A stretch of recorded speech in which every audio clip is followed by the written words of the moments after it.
Nos últimos meses, 7 tipos de abelhas entraram em extinção. O número parece pequeno, perto das 25 mil espécies existentes.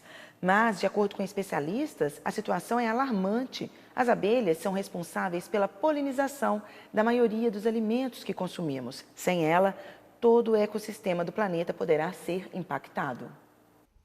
Quem pensa que a abelha só serve para produzir mel não tem ideia da importância desses insetos para o ecossistema global. Entre 70% e 75% dos alimentos que comemos têm origem no trabalho de polinização realizado pelas abelhas. Já imaginou o tamanho do problema se elas entrarem em extinção? Até mesmo a redução na população de abelhas pode provocar efeitos colaterais, como a má polinização das plantas, o que interfere diretamente em nossa qualidade de vida. Isso pode causar deficiência nutricional nas pessoas que estão naquela região ou naquele país onde as abelhas estão mais em queda ainda, né? E agora, se não tiver nenhuma abelha para polinizar, aí realmente não vai ter nem fruto. Desde 2006, apicultores de diversos países têm notado a queda na população de abelhas. Entre 2012 e 2013, 30% das abelhas do Brasil desapareceram. Na Europa, o dado é ainda mais alarmante, aproximadamente 53%. Hoje, 7 tipos de abelhas estão na lista de espécies em extinção. Segundo pesquisadores, vários fatores contribuem com essa mortandade. Alguns são provocados pela própria natureza, como doenças, vírus e ácaros. Outros são causados pelo homem, como desmatamentos, queimadas, expansão urbana e, principalmente, os agroquímicos. Isso tem causado, então, um distúrbio, onde a abelha perde a noção, né, porque é neurotóxico esse veneno, perde a noção e não volta para a colmeia. E ela, ao invés de se acumular em um determinado local, elas vão cada um para um canto e acabam morrendo fora da colônia. Com o crescente desaparecimento das abelhas, cientistas já estudam as alternativas para realizar a polinização artificialmente. Embora pareça coisa de filme de ficção científica, drones abelhas estão em desenvolvimento para colaborar com o processo de fertilização das plantas. A intenção não é substituir as abelhas, mas sim equilibrar a balança ecológica. No Vale do Paraíba, 8 associações se uniram e formaram uma cooperativa que recebe o acompanhamento de instituições de pesquisa, como Universidade de Taubaté, agências ligadas ao setor de agronomia e parceiros como Sebrae e Fibria. Além de receberem treinamentos de formação empresarial, um entreposto de mel está sendo montado para que os produtos possam ser legalizados e comercializados. Dentro da apicultura, o grande problema nosso era a comercialização do produto. Eu produzo e agora o que eu faço? Então, a cooperativa vem ajudando a gente a comercializar esse produto, colocar no mercado. Então, caso você se depare com uma colmeia em um terreno ou propriedade, não ateie fogo ou mate o enxame. Isso, além de ser perigoso, causa desequilíbrio ambiental, já que prejudica a proliferação das espécies vegetais e afeta a cadeia alimentar de animais que dependem desses frutos e sementes para sobreviverem. Nunca deve se matar um enxame. Você tem que fazer a primeira coisa é ligar para algum especialista, algum apicultor ou alguma associação de apicultores, que daí eles vão fazer esse serviço de retirada desse enxame, ou seja, eles não vão matar, eles só vão transferi-lo para outro local para poder manter o enxame vivo. Acompanhe outras notícias regionais no Plantão da Redação.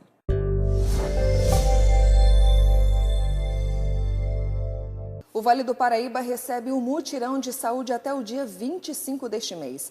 O objetivo é atender 130 mil pessoas em todo o estado de São Paulo. Aqui na região, as atividades acontecem nos hospitais regionais e universitários de Taubaté, nos AMES de Caraguatatuba, Lorena e São José dos Campos. A lista dos serviços oferecidos em cada unidade pode ser acessada no site www.saude.sp.gov.br.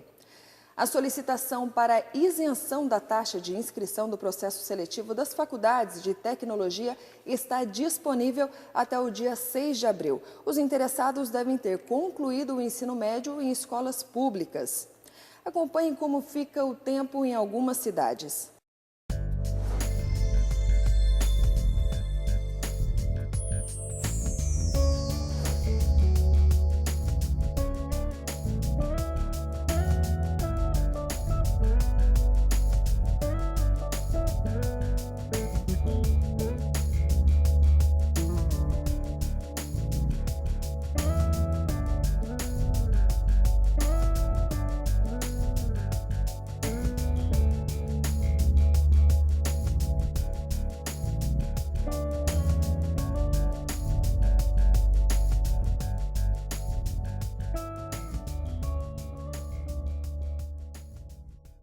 Você já fez a sua declaração de Imposto de Renda 2017?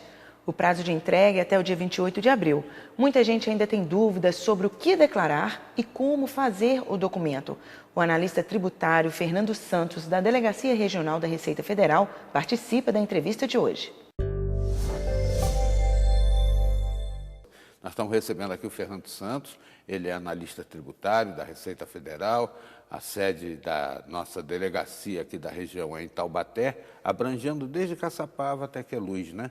Isso ao longo da Dutra, mas em direção ao mar temos Ubatuba e a serra a gente alcança então Campos Jordão, Santo Antônio do Piau e São Bento. Isso. Né? E ele estava falando aí sobre os dois modelos de declaração de ajuste anual do imposto de renda.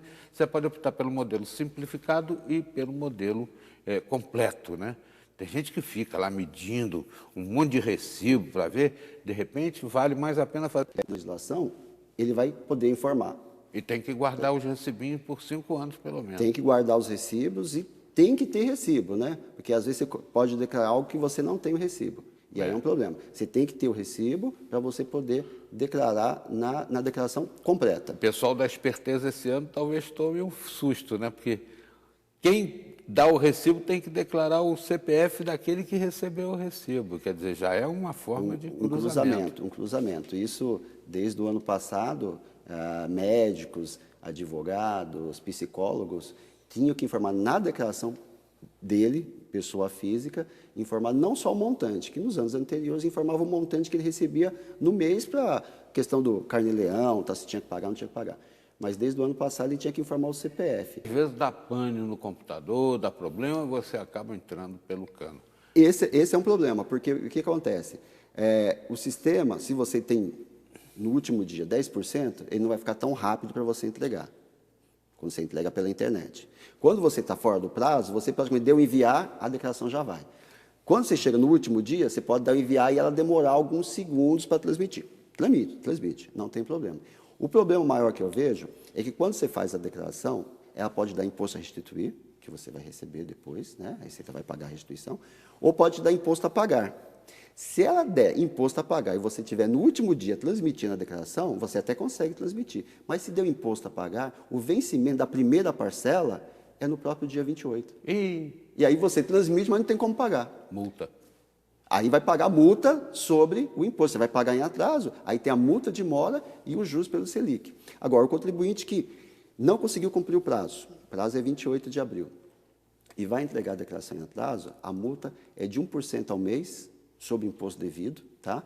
Considerando o valor mínimo de R$ 165,74 e o valor máximo pode chegar até 20% do imposto devido. Então, a multa, se você ficar vários meses, porque é 1% ao mês, sem entregar a declaração e vai entregar depois, a multa pode ser muito alta. Olha, eu quero agradecer muito a presença do Fernando Santos aqui hoje no programa, tirando dúvidas que o leão é manso, mas se tiver errado, ó, ele vem que vem com força. Nesta edição, você acompanhou sobre o drama diário das pessoas que esperam por doador compatível de medula óssea.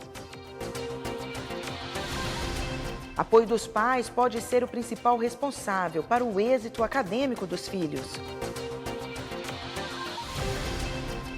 Banco Central reduziu mais uma vez a taxa básica de juros. Projeto de preservação ambiental transforma cigarro em papel. Extinção de algumas espécies de abelhas pode provocar sérios impactos ambientais. Estes são alguns dos destaques mais importantes desta edição. Você pode rever todas as nossas reportagens no nosso portal repórtersetorial.com. Acesse, compartilhe. Visite também a nossa página no Facebook, Instagram e o nosso canal no YouTube. Nós temos um encontro marcado de segunda a sexta-feira ao meio-dia e aos sábados e domingos às 11 da noite. E lembre-se, a boa notícia é, quando Jesus voltar, todo olho verá. Um grande abraço e até a próxima!